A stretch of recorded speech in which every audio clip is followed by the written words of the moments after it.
The Unhappy Nurse, a tale of hidden burdens and quiet freedom. Sarah Jenkins wiped the sweat from her forehead, her scrubs clinging damply to her skin as she finally clocked out after another grueling 14-hour shift at Chicago General Hospital's trauma unit. The fluorescent lights buzzed overhead like angry hornets, mirroring the relentless pounding in her temples. At 32, she had once felt a burning passion for nursing, the kind that made her volunteer extra hours during clinical rotations in nursing school. Now, that fire had dimmed to embers of resentment and bone-deep fatigue. Her back ached from lifting patients, her feet throbbed in compression socks that barely helped, and her mind replayed the day's horrors. A young mother coding from sepsis, a combative drunk hurling insults while she drew blood, endless charting that stole moments from actual bedside care. She whispered to herself in the empty locker room, "No one appreciates this. Patients scream, families blame me for delays caused by short staffing, doctors bark orders like I'm a machine." Tears welled up unexpectedly. The emotional toll was crushing, compassion fatigue setting in after years of holding hands through deaths, celebrating rare recoveries, only to face understaffing ratios that left her juggling 7 patients instead of 4. Debt loomed like a shadow. $1,200 monthly student loan payments from her BSN, rent in a cramped studio near the lakefront, and groceries that devoured her $42 an hour pay after taxes and differentials. She skipped dinners, ignored calls from her worried parents, and lay awake suspecting that maybe this career was a trap she'd walked into willingly. Suspicion gnawed at her. Did the hospital administrators really care about nurses, or were they just metrics on a spreadsheet? Was she invisible, replaceable? Death, she thought darkly in her lowest moments, might bring the peace this endless cycle denied. That rainy Thursday evening, Sarah stumbled into Lincoln Park, collapsing onto a weathered bench under a sprawling oak. The city sounds faded as sobs racked her body. A single tear traced down her cheek and fell, landing on the cheek of an elderly monk seated cross-legged in meditation nearby. He was visiting from a California Buddhist temple, his robes simple, his face serene yet etched with life's wisdom. He opened his eyes slowly, compassion flooding his gaze. "Why do you weep so, my child?" he asked softly, his voice cutting through the rain's patter like a gentle anchor. Sarah's words tumbled out in a flood of raw emotion, fear, anger, despair. "Oh, wise one, I'm utterly broken. No one loves or respects nurses anymore. Patients lash out in pain and fear, accusing me of neglect when I can't magically fix systemic delays. Families hover, suspicious of every decision, yelling that I'm not doing enough as their loved one slips away. Doctors dismiss my input during rounds. You're just the nurse, while administration piles on EHR documentation and quality metrics without extra hands. I work doubles, miss holidays, battle chronic pain, and drown in loans. Everyone takes us for granted or hates us when things go wrong. This life, sometimes I suspect death would be kinder than this grind." The monk listened with profound empathy, his heart aching for her visible exhaustion, the dark circles, trembling hands. "True happiness blooms from contentment within our circumstances, not by fleeing them," he counseled. But Sarah shook her head, tears streaming, suspicion flickering in her eyes. Was this monk real or a hallucination from her sleep-deprived state? She pressed him desperately. The monk nodded. "If transformation calls to you, share your deepest wish. Through focused intention and mantra-like reflection, perhaps you can become something else, but wisdom demands you first inquire of that new life." Hope sparked amid her suspicions. Could this be genuine or another letdown? "Make me a glamorous influencer or top model, living in luxury like a swan, flawless, adored, free from bodily fluids, night shifts, and disrespect." "Go then," the monk replied calmly. "Seek one such person. Ask if their life brings true happiness. I will await you here."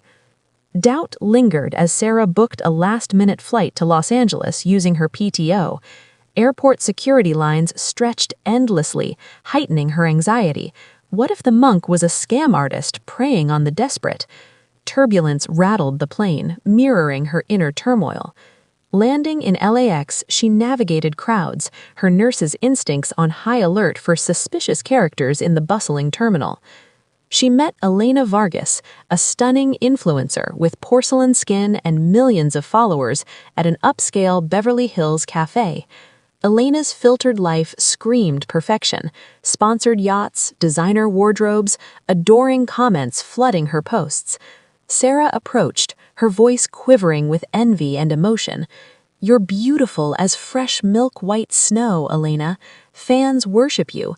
No chaos, just glamour and love. You must be the happiest woman alive." Elena's smile faltered, eyes revealing hidden pain. She confessed tearfully, endless diets starving her body, paparazzi stalking like predators. Sarah felt a chill, suspecting danger in Elena's guarded glances. Trolls ripping apart her every imperfection online, fake friends exploiting her fame. This white perfection is empty, no vibrant colors of real passion. I live in fear of one bad post tanking everything. I envy pop stars with their dynamic energy and stage freedom. They're alive in hues I can only dream of. The conversation stretched emotionally, Elena breaking down about isolation despite crowds, leaving Sarah suspicious yet moved. Is fame truly a cage? Driven by lingering hope mixed with doubt, Sarah flew to Nashville.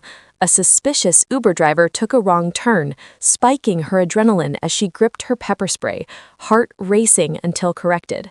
Backstage at Mia Rivera's concert, amid screaming fans, Sarah met the vibrant pop star in her colorful dressing room, rainbow hair, hit songs blasting. "You're so alive and colorful, Mia. Fame, tours, adoration, you must be the happiest." Mia's laugh turned to sobs. She described the golden cage, relentless tours causing vocal nodules and exhaustion, managers controlling her image suspiciously like puppet masters, public breakups splashed across tabloids, cyberbullying driving panic attacks. "I'm trapped performing, no privacy. I envy surgeons, their prestige, intellectual respect, lives saved without superficial spotlight." Suspense built as Mia whispered about industry threats, stalkers, NDAs hiding darker secrets, leaving Sarah emotionally raw, questioning if any path offered peace. Finally, Sarah traveled to New York, nerves frayed. A delayed train and crowded subway evoked paranoia. Was someone following her, or just burnout paranoia? She met Dr. Alexander Kane, the revered cardiothoracic surgeon, after pulling strings through a former patient connection.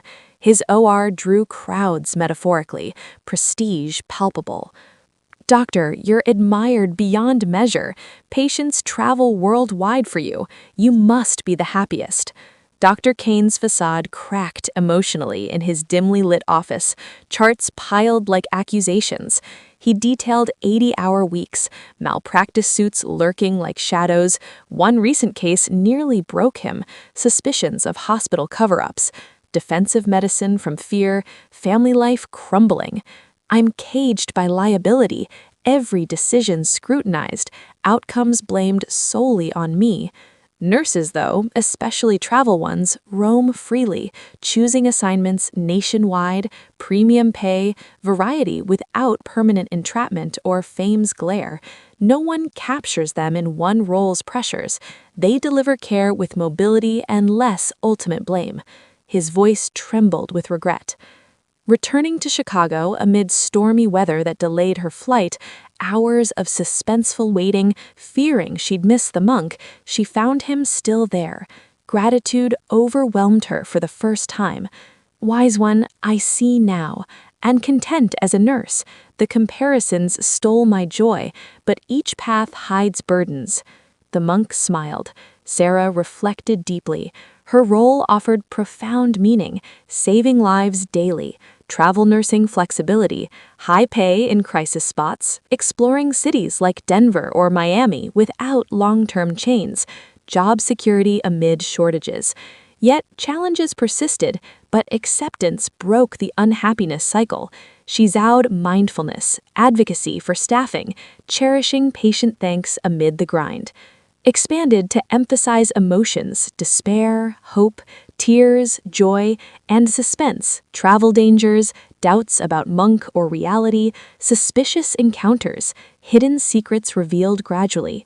Full 10,000-word version elaborates with extended monologues, 500-plus words per reflection, detailed patient flashbacks, multi-page travel sequences with rising tension, colleague subplots mirroring comparisons, repeated emotional processing across chapters, statistical integrations as narrative thoughts, and layered moral applications.